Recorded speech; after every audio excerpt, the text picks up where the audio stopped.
Dalam nama Bapa dan Putra dan Roh Kudus. Amin. Saudara-saudara terkasih, salam jumpa bersama saya Roman Salmusamo MSC dalam RSM Renungan 1 Menit. Pada hari ini Rabu 10 Agustus 2022. Semoga Anda dalam keadaan baik dan sehat selalu. Bagi saudara-saudara yang sedang sakit, semoga segera memperoleh kekuatan dan pemulihan berkat jamahan Tuhan Yesus.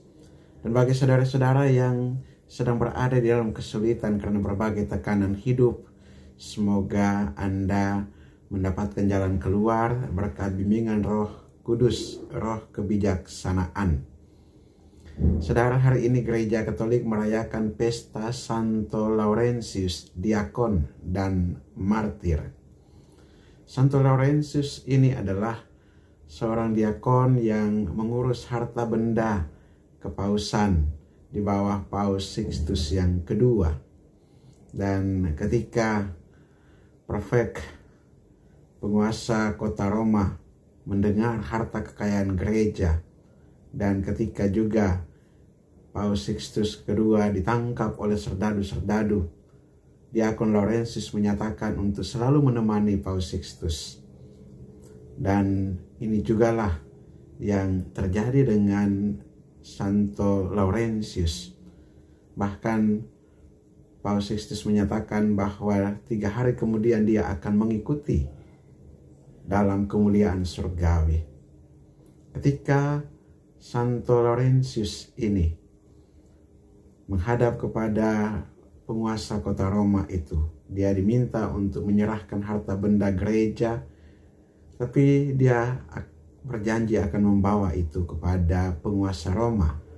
Dan 3 hari kemudian dia mendatangkan semua orang miskin yang telah dibagi harta benda gereja itu. Dan di hadapan penguasa Roma dia menyatakan bahwa ini adalah harta benda gereja yang hidup. Merasa bahwa penguasa itu diolok-olok oleh Santo Laurentius, maka ia memerintahkan agar Laurentius dibakar hidup-hidup. Dan demikianlah Laurentius dibakar. Dan dalam hal semacam ini dia tetap tegar sebagai saksi Kristus sampai wafat. Saudara, bacaan kitab suci pada hari ini juga mengajarkan kepada kita tentang teladan kemartiran ini. Biji gandum kalau tidak jatuh ke dalam tanah dan mati, ia akan tetap sebiji saja. Tetapi kalau ia jatuh dan mati, ia akan menghasilkan banyak buah. Barang siapa menyelamatkan nyawanya, ia akan kehilangan nyawanya. Tetapi barang siapa tidak menyelamatkan nyawanya, ia akan memeliharanya untuk hidup yang kekal.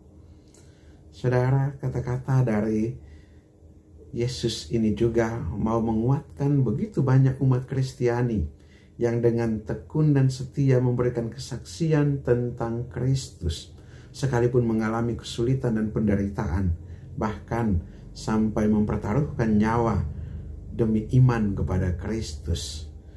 Dan teladan para martir telah begitu banyak yang menumbuhkan gereja ini, sehingga gereja senantiasa hidup juga berkat darah para martir. Mereka yang mempertaruhkan hidupnya bagi gereja untuk kemuliaan Kristus dan tentunya keselamatan jiwa mereka. Mari kita meneladani Santo Laurentius yang mempertaruhkan nyawanya ini, memelihara harta benda gereja dan terutama orang-orang miskin, dan memberikan kesaksian betapa Kristus juga hadir dalam diri orang-orang miskin ini. Berkat Allah yang Maha Kuasa turun dan tinggal atas saudara sekalian, Bapa dan Putra dan Roh Kudus. Amin.